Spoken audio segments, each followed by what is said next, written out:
hope all's well. This is the final video in my sew-in series, and I wanted to talk in this video about the potential cons or negatives of sew-ins. And like I said before, I just feel like it's the responsible thing to do to also talk about potential things that can be problematic due to sew-ins, just to be fair, so that you get a more holistic view, hopefully outside of like just my opinion and the success that I've been able to have with them.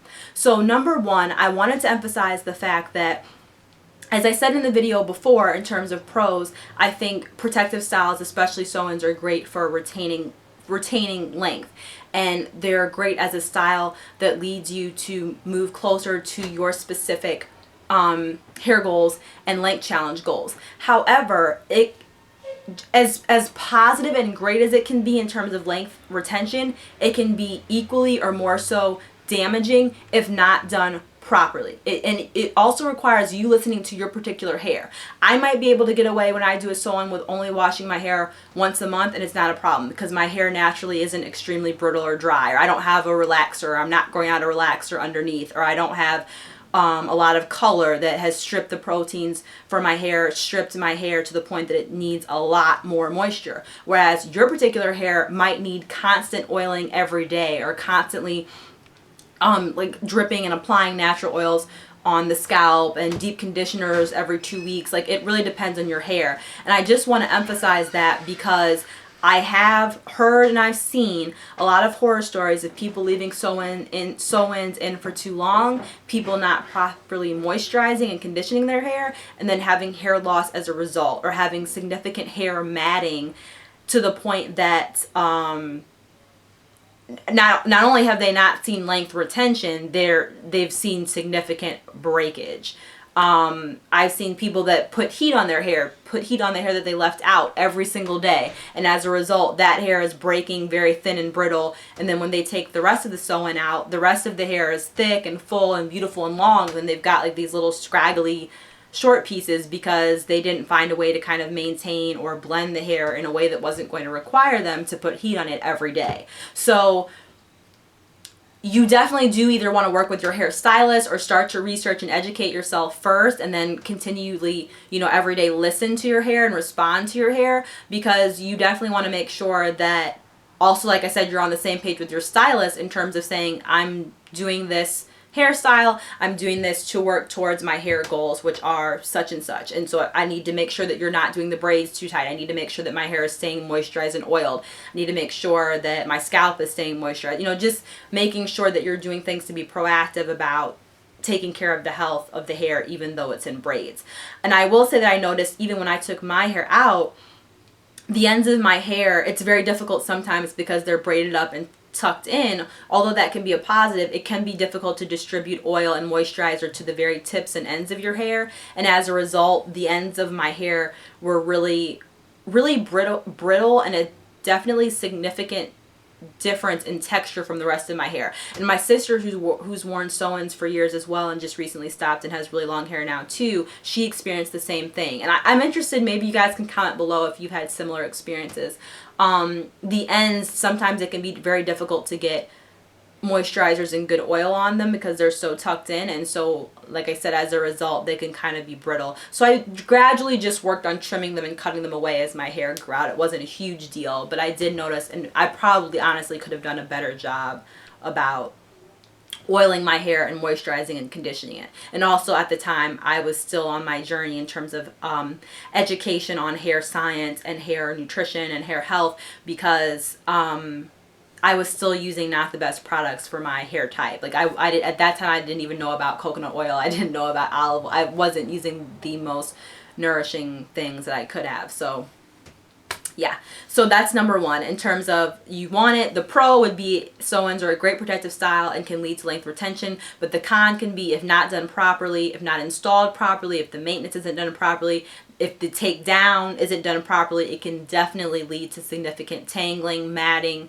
locking, breakage, uneven hair lengths from too much heat damage. So it really does, you have to develop a routine and get hair and a style and a stylist that's going to be able to meet your needs and understand what your goals are. So that's potential con number one. Potential con number two, and this hits home for me, is that when you wear sew-ins, in my experience, for prolonged periods of time, you can tend to forget how to care for your real hair. So I had been getting sew-ins back to back to back. Oh, I forgot to put this in an earlier video. People ask me, like, how long did you wait in between getting your sew-ins? Like, would you get a sew-in and then take a break for 2 weeks and then get a sew-in again? I would get them back to back. I would literally go into the salon, have my hair taken down, get a new sew-in put in, and leave that day. All on the same day. And I'm talking about a 10-hour experience. Like, I would be in there all day long because I would go get it taken down, get it put back in that very same day. I never let like a day or a week pass unless I was going home for Christmas or something and I had one of my sisters take it down for me, and I would just like rock my real hair out around the house or something, blow dried, and then I'd put it back in. Like, I never left it out for prolonged periods of time. Which reminds me of two more things. I have to tell you guys so much information. Okay, two more things I forgot to put in earlier videos that I know people are gonna probably ask me. So that's an answer to one, because people ask me how long I left my hair out in between. I never did. And number two is people ask me, did I trim my hair?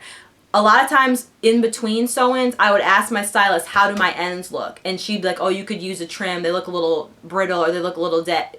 Your hair is dead, but they look a little fragile. So depending on what my stylist would say, I would get trims in between. However, I never pressed my hair out in terms of using a flat iron. I only blow dried so that the hair could be braided and put back into a sew-in. So I never pressed my hair out in between sew-ins to see how long my hair was or to see how much she was cutting when she did trims. I would just ask her, she would respond, do a trim or not do a trim. Sometimes if I had extra money, I'd get a deep conditioner on my hair in between, but I was getting them back to back to back. I'm so glad I remembered that because I forgot to put that. So yeah. So one thing about that is I got away with it and I was okay doing that for 2 years and able to have length retention. Some people might not be able to do that. For your hair, or if you're still growing out a relaxer, if you have relaxed hair or fragile hair or extremely dry hair, you might not be able to get sew-ins back to back to back like that. So once again, it takes like good communication with your stylist and a good understanding of your hair and listening to your hair to determine what would be best. Because once again, like, that's something that I was able to do, but somebody else might not be able to do that. In fact, even my stylist that was doing my hair, she told me that she's been wearing sew-ins for years and she was never able to retain length like I was when I was wearing them. So she was like, this is really amazing. Like, your hair really responds well to this and it's a good protective style for you. I can't say that that would be the same situation for everybody, because she was telling me herself she wasn't having those same results herself. So I just want to make sure that that's clear in terms of practices. But back to my original point, when I stopped getting sew-ins, my stylist was just like, Allison, you've been getting sew-ins for 2 years back to back. It's time to stop. Like, it's time to stop. Like, but I was addicted. Like, I literally was I was addicted. It is so simple. It's just so easy. Like, aside from the amount of hours and time it takes to get it on that day, which is another con, because I literally would get there at 9 o'clock in the morning and sometimes I would leave at 9 o'clock at night. You'd be there all day. Aside from that part, it's just free. It's just so easy and carefree on a day-to-day basis. And part of the problem was, if she hadn't told me to stop getting them, I probably would still to this day be getting them. But I forgot completely how to take care of my real hair. When I remember I went on a 2-mile run the next day after she did my hair, and my hair was a tangled matted bush. I had to cut the scrunchie that I had put in my hair to go running because my hair had like balloon. I mean, you have to realize your hair that's in the braids, if you are into heat training, or like, your hair that's in the braids has not been manipulated at all for 2 years. So you haven't put any blow drying on it, any like flat iron on it, it's just really, really, and it's beautiful because I was like, oh, it's great. It's like thick, it's full, it's long. But for 2 years, I hadn't touched or seen that hair. So I had to completely relearn how to style my hair, what products to use. I didn't know at that time that like mineral oil based products were not working for my hair. I had to like relearn everything all over again. And the particular stylist that I went to, she was great on doing sew-ins, but she did not know how to do my real hair. Like and that was another thing I had to realize. Like, just because my stylist is great at sew-ins doesn't mean that she can do my real hair. Or just because my stylist is great at doing my real hair doesn't mean that she can do sew-ins. Or just because my stylist knows how to cut my hair curly doesn't mean they know how to press it out. Like, it's just... And the stylists, the one thing I just don't like is that a lot of times they're not comfortable or willing to tell you, like, I don't feel comfortable doing that, or I don't know how to do that, or I'm just winging it right now. Like, they don't a lot of times feel comfortable saying, like, oh, that's just not my forte or my specialty. Like, I prefer not to do it. They're going to try to do it, and it can, once again, set you back if they don't know what they're doing. So I'm going to make videos about each step in my journey, because it has really been peaks and valleys, and I don't want to make it seem like I've always known everything and had everything together, because it has been a journey. But that's one thing that was kind of a negative, having to learn how to redo my hair and kind of getting addicted to the sew-ins in general. It was kind of very, very frustrating. But yeah, so I would spend like a lot of time at the salon getting my hair put in, which really was not fun. But for number 3, that's what I had as number 3, was kind of the addicted nature that I had towards getting them, because I really was, I mean, getting them the same day. It was a lot. 4, I wanted to talk about the fact that sew-ins can kind of get a bad rap in terms of people making judgments about you. I remember times when I would go to get my sew-in and I'd have my real hair out, and okay, I'll make 2 points. People will make judgments about you, and also sometimes people will begin to get overwhelmed. Like, so when my hair started to grow out, typically when I would go to the salon, there would be a girl that would like shampoo my hair, or cut the tracks out, undo the braids, detangle it, shampoo and condition it. Then there would be another girl that would do the braids, and there would be another girl that would do the sew-in and style. Well, I have a lot of hair. So as my hair started growing out and getting longer, for the most part, the girls would have to take my hair out, take the tracks out and detangle it, they would just be overwhelmed. And I got to the point where they didn't want to help me. Even though I would tip significantly well, and I even told my stylist, if you want me to pay more because I have longer hair and I understand it's a labor, some time-consuming process, I will, because I believe in compensating people for doing quality work, and I understand I have a lot of hair.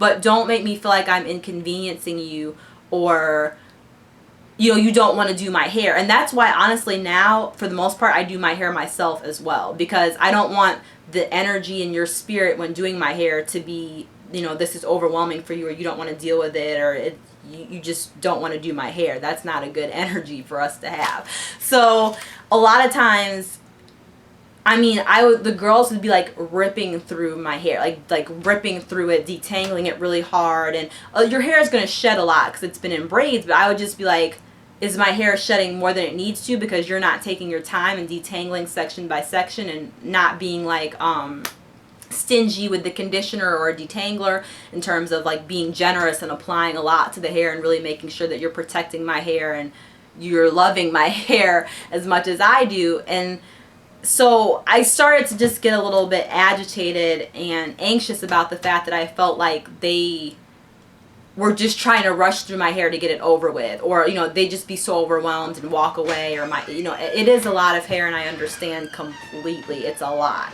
But as my hair started to grow out, I just felt like I could only keep getting sew-ins for so long before I was going to start to get a lot of damage. And I also noticed that when I stopped wearing sew-ins, my ends were very, very see-through, and I just wonder if that was from when I would go to get it detangled, like them really not taking their time to be very gentle and baby their ends the way that I would have. So if it takes me 4 hours to detangle my hair, yes, it took 4 hours, but I am more invested in my hair than maybe a stylist or somebody would be, in terms of not being willing to take that amount of time and tender care. So that's just another nod. And then on the other side of that, in terms of people being judgmental, when I would go to get my hair put back in, I don't know how many times I've had people give me mean looks, make mean comments, say like, your hair is so long, why are you getting a sew-in? That's so ridiculous. Like, oh, that's a shame. Like, why would you do that? And people weren't understanding that I was like, the sew-in is what is allowing me to retain length to reach these goals. I'm not trying to get a weave because I feel insecure or to cover something up or to, a lot of women, or I'll just say like some women that have sew-ins, their real hair is just as long as the sew-in hair, but they use it as a protective style. They have maybe an active lifestyle or they don't have time, and so it allows them to protect their real hair. And what I mean by people making judgments is people will just assume that you don't have any hair or you're covering something up or you're hiding or you're selfish or you're fake or all these normally, or you're trying to be just like negative stereotypes without understanding or realizing like why you're doing it. And I realized I started to get a lot of negative feedback from people, and that's not what I wanted. Especially if I'd be out and people would be like, oh, I love your hair, is that real? And I'm like, no. And then it's like, I knew it was fake. Oh, it's fake. And then people make assumptions about you as a person as though now I'm a fake person. I was honest with you and told you the truth that it is a weave, but that doesn't mean I'm a fake person or I'm being non-transparent. But people tend to make judgments or assumptions about you if you wear fake hair. And it can just be very annoying. And as my hair started to grow long, it was really annoying when people would make judgments that I probably didn't have hair or my hair was really short or that I was lying about. You know, it was like my hair is almost as long as my weave, but I'm wearing it to protect my hair and I'm on a journey towards it. Just can, there's a lot of controversy and negative connotations I feel like nowadays that surround weave, when people in various cultures throughout the world have been wearing wigs and extensions and hair pieces, and you know, people in all types of racial groups wear hair clip-ins and extensions. So it's really about doing you and feeling confident in what you're doing. But I started to get like, now when people approach me and I could say like, yes, it's my hair, like, oh, I love your hair, it's curly, or I love your hair, it's so long, what do you do? Like it's more empowering, I guess, for me to be able to say, yeah, it's real, and I can, here's my YouTube video, like, oh, give me your information. Like, whereas if I had a sew-in, even if this was still my hair under the sew-in, people would automatically be like, oh, it's fake, or oh, you're lying. And I started to really not like that reaction or that interaction with people. So just wanted to put that out there. Maybe you guys can comment, share your experiences about wearing weaves or the way people react to weaves or the way people assume. And I get it, because I get where people are coming from with those type of comments, but it kind of isn't fun. The last thing that I wanted to mention, and I really wanted to emphasize this as well, that hair weaves and extensions are expensive. A really big con is that the hair itself can be really expensive. Even if you're getting like lower quality non-human hair, just having to repurchase it every install can be really expensive. To get a good proper sew-in with somebody that does a really good job in terms of making it look natural and blending it well is hundreds of dollars. I mean, it costs a lot. If you live in a major city, finding a good stylist is even more expensive. So I do realize that getting the hair, getting it installed, unless you have a family member or a friend or somebody that's just bomb that can do it and give you a sister girl discount or something, it's expensive. And that is one really big negative, and I wanted to just acknowledge that, because I realized like that's why it was so important that my stylist understood as well that I'm using this to retain my real hair, so we need to be on the same page because this is expensive. It was like investing in my hair. But at the same time, I will say, back to the pros, all the money that I invested getting hair extensions and getting them sewn in, now that my hair is this long, I don't get my hair done at all anymore professionally, and I don't wear extensions or clip-ins. So I made that initial investment over time, but now I'm satisfied. Like, my hair, I don't really have any charges other than buying products for it. I have completely empowered myself to do it myself and wear it and have it in the way that I've wanted. So I'm kind of liberated from having to pay really anyone to do anything to my hair other than buying products.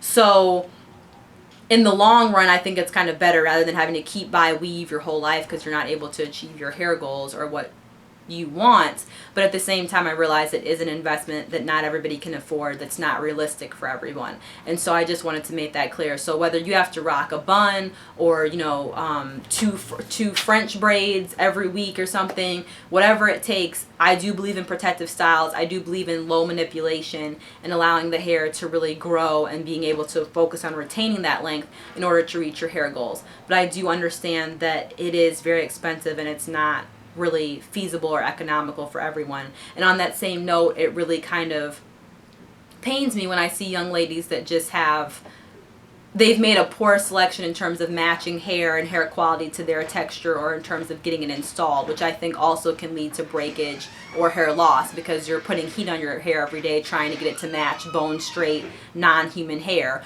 or you've gotten braids so tight because you want your sew-in to last that it's creating tension and causing breakage. So it's not worth it if you're going to get it done in a way that's not properly done, or not the most healthy of an install and maintenance and upkeep. So I do want to stress that as well, because I know that there's a lot of young ladies out there that like the look of weaves. Of course, most celebrities, most people on TV and magazines of all ethnic backgrounds have some form of extensions or fake hair, and so that's just not realistic or affordable or accessible to the majority of women. And so having to live up to that expectation or that depiction a lot of times can lower our self-esteem, or make us feel inadequate, or make us just make poor decisions in terms of our priorities, because we're trying to live up to that ideal. So I just wanted to say that as well. I totally understand, and I totally just want to reach out and make that clear, that I do realize it's not the most accessible method for a lot of women. And luckily, like one of my friends, one of my good friends, hi Bella, in college, I mean, that was part of her side hustle. She would do girls' hair in the dorms. I had friends in Zinga and Amina, hi, that braided. Most of my friends from Atlanta were really great at doing hair, but if you can find somebody in your community, at your church, in your family, that's great at doing cornrows, or great at doing, just finding people that you can support your job and making it more affordable, and maybe you can help them improve their craft in terms of braiding or styling hair, so that you can get the best of both worlds. But I just wanted to make that clear as well, because it always touches me when I have young ladies write to me and say, I'm on a hair journey, or you inspire me, I look up to you, but my mom can't afford some of the things that you talk about, or I can't afford sewing, so what can I do? And I just want to make it clear that there are other alternatives, and there are other things that you can do. And it might be you having to wear your hair in 4 braids every day and putting it into a bun. That might not be glamorous or over the top, but that is a protective style as well that will allow you to retain growth and achieve your goals. So there's many different ways to the promised land, or whatever hair journey or hair goals or hair challenges that you've set for yourself. So hope you found this series helpful. I know it was rather long, but I always want to share with you guys like everything I learned, and anything that I can stop, like any frustration that I can keep you from having, or anything that I wish somebody had told me or I had to learn the hard way. I just try to instill and share that knowledge. So hopefully you found it helpful. As always, message me, comment below if you have questions that you want me to respond to. And it's also important, if you've worn sew-ins and you have different experiences, whether they be positive or negative, comment as well, because I can only really speak from my experience and using myself as a guinea pig. But it's really helpful when other women share their stories as well, so that people can interact and learn and see a more holistic picture. So take care. Please subscribe if you like what you see. I have Instagram, so you can follow me there as well, at Modern Mrs. Huxtable. And I will see you guys next time. Take care. Bye.